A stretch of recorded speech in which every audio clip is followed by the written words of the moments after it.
The two bottles. Picture this. You are standing in two different aisles, on two different sides of the same town. Left hand, a little plastic bottle from the automotive section at Walmart, 47 cents. Right hand, a fancy bottle from the tournament-grade wall at Bass Pro, $18. Same factory, same ingredients, same day they rolled off the line. Welcome back to Forbidden Lures. Today, we are not trading opinions. We are building a case. And by the time this video is over, the American tackle industry is going to have some serious explaining to do. Stay with me, because what I am about to show you will change the way you walk into a fishing store for the rest of your life. Part 1. The Grand Illusion of the Tackle Industry.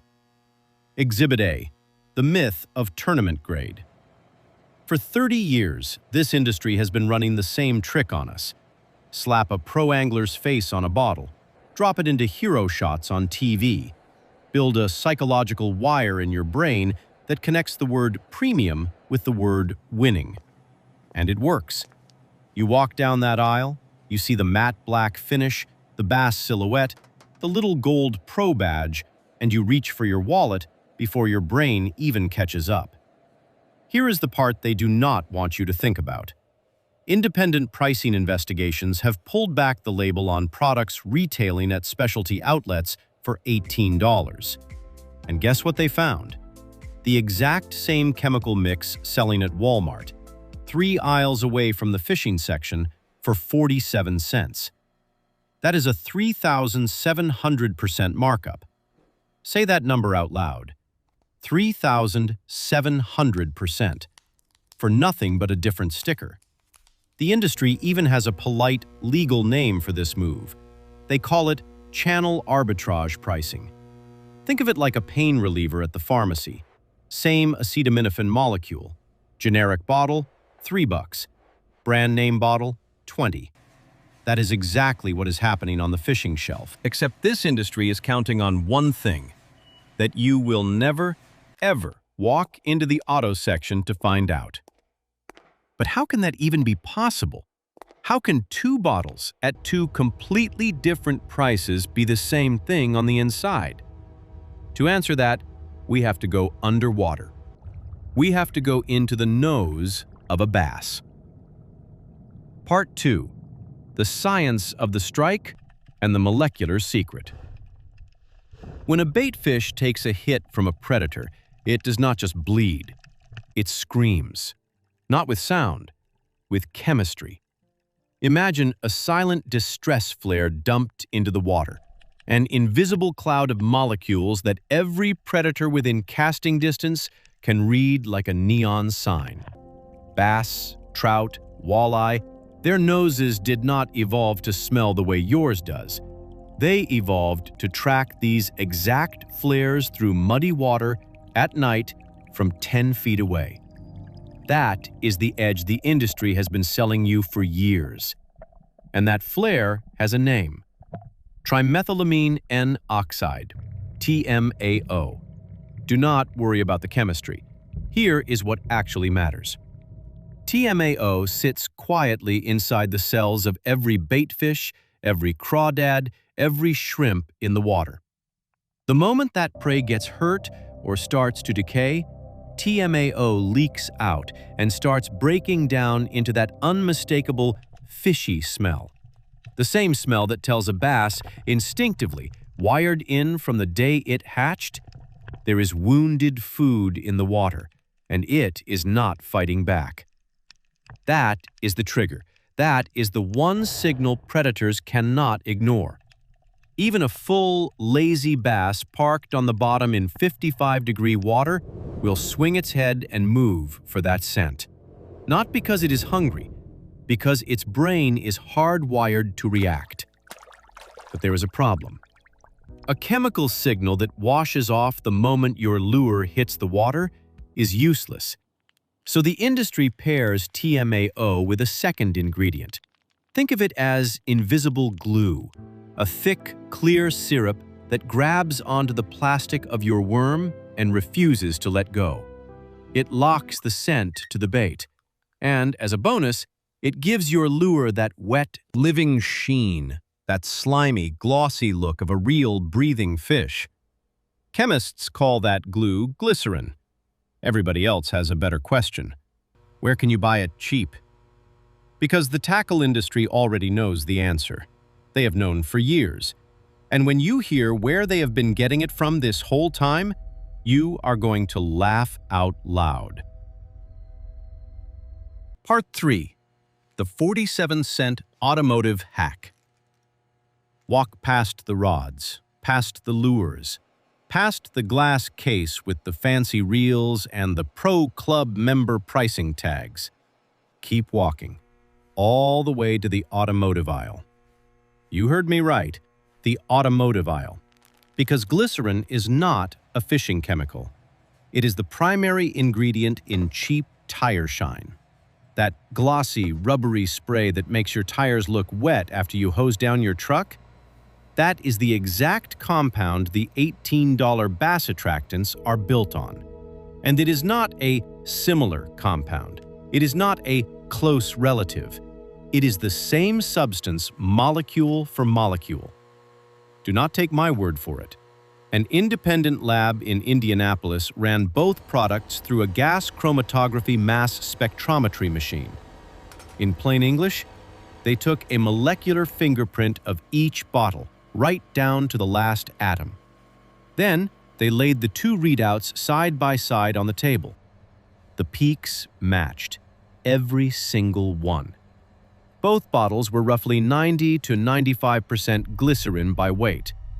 The rest?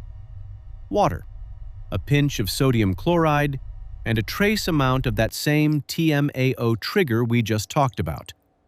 Identical compositions, identical water dispersion, identical shelf stability. Zero difference. Then the investigators pulled the FDA manufacturer registry. And this is the moment the whole thing falls apart.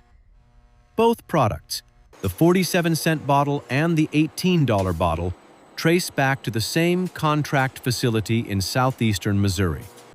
Same plant, same day, same 55-gallon drum.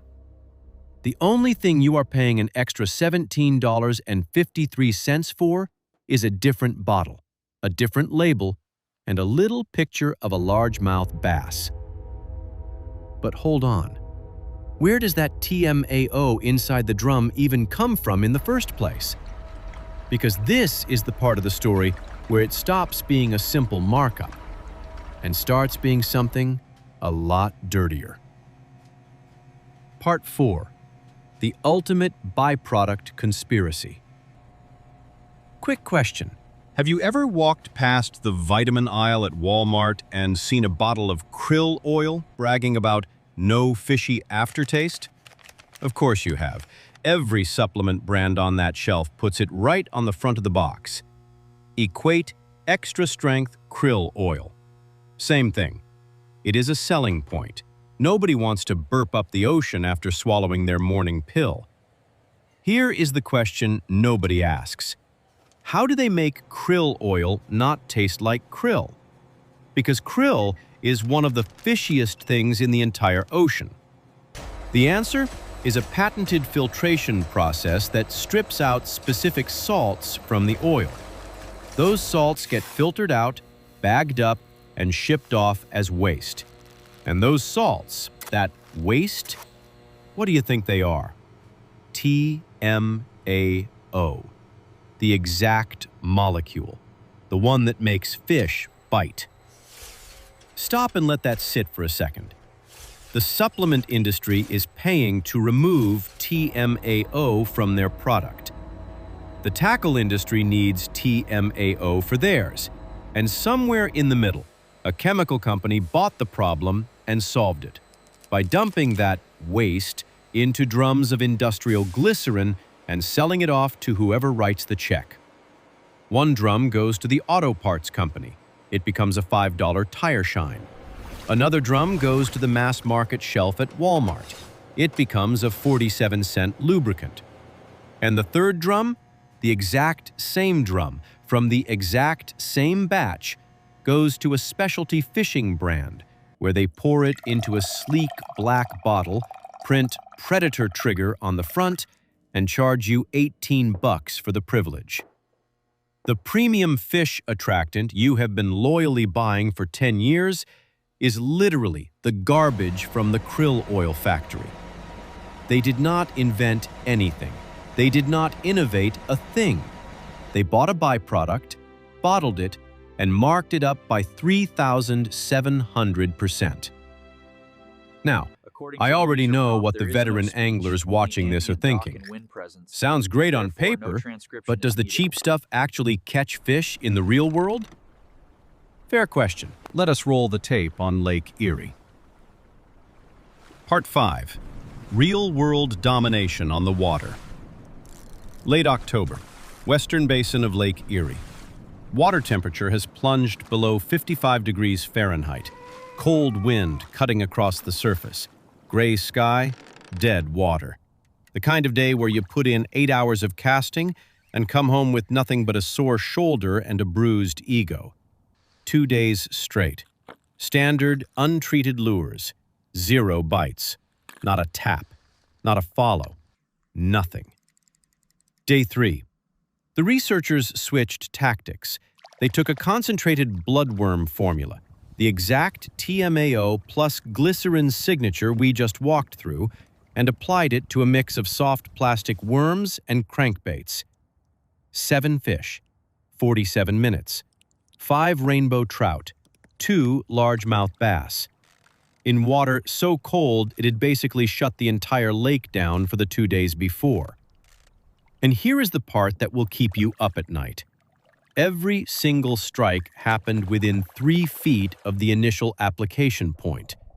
The scent was not just working, it was pulling fish toward the bait like a magnet, straight out of the strike zone. Then they ran the test that actually matters. They swapped the premium $18 bottle out for the chemically identical 47-cent bottle pulled straight from the auto aisle. Ran the exact same field protocol. Strike rate? Statistically identical. And because these guys were thorough, they ran it head-to-head against the 2 old-school scents every angler grew up swearing by. Garlic, anise oil. The classics from Grandpa's tackle box. Bloodworm TMAO. 89% species response across trout, carp, and bass. Garlic, 32%. Anise oil, 18%. Why the gap? Because fish do not bite a strong smell. They bite a familiar smell. Their brains are tuned to prey signatures, complex peptides, nucleotides, free amino acids.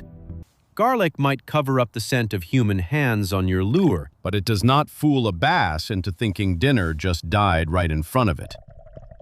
TMAO does, every single time. So now you have the chemical. You have the proof it works. There is just one thing left between you and a stringer full of fish. And this is where most anglers manage to screw the whole thing up. Part 6. The Forbidden Application Protocol. You can buy the right bottle and still blow it. Because if you just rip the cap off, hose down your worm, and chuck it in the lake, you are not fishing with scent.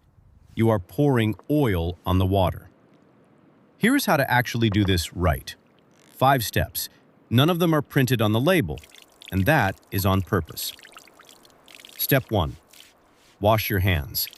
Sunscreen, bug spray, soda residue, even hand lotion. Any of it will shred a delicate scent trail before the bait ever hits the surface. Step 2. Hold the lure vertical when you spray. Horizontal means overspray, drift, and uneven coating. Vertical means the scent lands exactly where it is supposed to. Step 3. Dosing matters more than you think. 2 presses of the nozzle for a finesse worm, 3 for a medium bait. More than that, and you are not increasing your odds, you are actively ruining them. I will tell you why in 10 seconds. Step 4. Wait 10 to 15 seconds before you cast. This is the part nobody talks about, and it is the most important. Soft plastics are porous. Microscopically, they are full of tiny pores that need time to drink the glycerin in. Give them those 15 seconds, and the scent locks deep into the bait. Skip that window, and you have built what they call a slick, a slippery coating that washes off the second the lure touches water. Your entire scent trail gone in one cast. Step 5. End of the day, wipe the spray nozzle with a dry cotton swab. Salt crystals form fast in these formulas. Ignore this step, and your bottle clogs inside a week. Which, by the way, is exactly what the premium brands are counting on, because a clogged bottle means another trip to the store. That is the protocol, 5 steps. The marketing team will never print them. Now, let us talk about the rest of the store, because the 3,700% con does not stop on the scent shelf. Part 7. Beyond Scents. Hacking the hardware.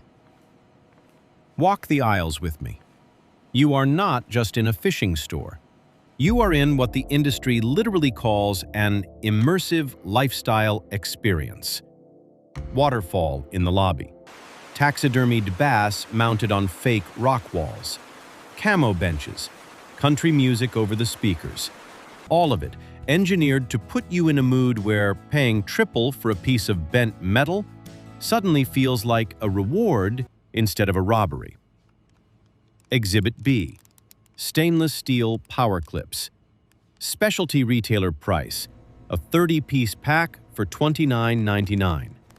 Walmart price, a 50-piece pack for $14.97. You are paying double for almost half the count on what is literally a piece of bent wire. Exhibit C. Bass casting sinkers.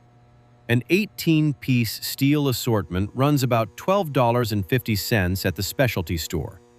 Same pack on rollback at Walmart, $3.82. That is a 227% markup on chunks of lead and steel. No chemistry, no innovation, just chunks. Exhibit D. Pre-rigged swim shads, the kind injected with the exact same glycerin and TMAO we just exposed. A 6-pack at a big box retailer will run you $11.99. The premium version, poured in the same factory molds and soaked in the same scent batches, costs double at a specialty outlet. Exhibit E.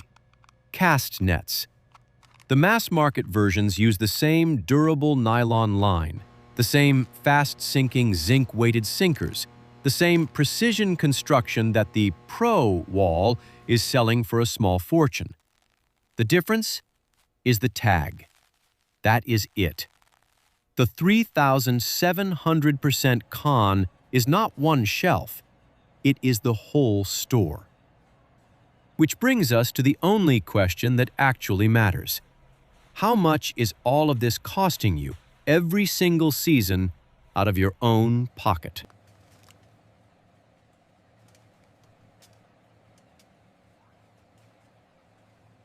Part 8. The Smart Shopping Revolution. Let us do the math. No spin, no fluff, just numbers. A serious recreational angler goes through 5 or 6 bottles of attractant in a full season. Buying the premium $18 brand? That is over $100 just on scent. Switching to the chemically identical 47-cent alternative from the auto aisle? Under $3 for the entire year. Now, roll that same discipline across the rest of your gear. Sinkers, soft baits, terminal tackle, cast nets, rod repair kits. Run the same substitution logic across every category, and an angler who used to burn $345.50 a season drops all the way down to $182.78. Same gear in the tackle box, same performance on the water, same fish in the boat. That is over $160 a year, gone straight back into your pocket every single season. $160 is gas money for 4 weekend trips. It is 2 new reels. It is a down payment on a better rod. It is not small money. It is weekends on the water that the tackle industry has been quietly taking from you, one sticker at a time.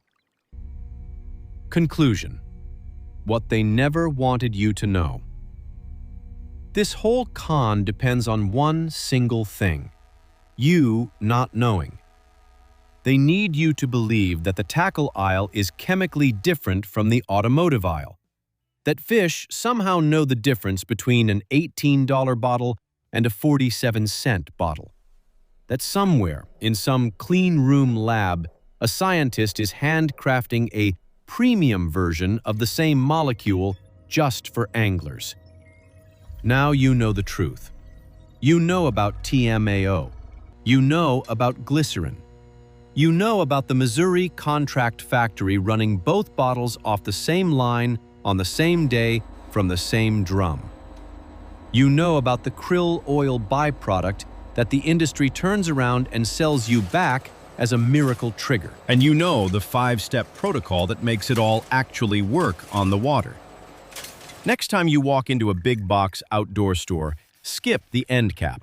Keep walking. Head to the automotive aisle. Grab the 47-cent bottle of truth. Then go out there and show the water who is boss. If this video pulled the curtain back for you, do me one favor.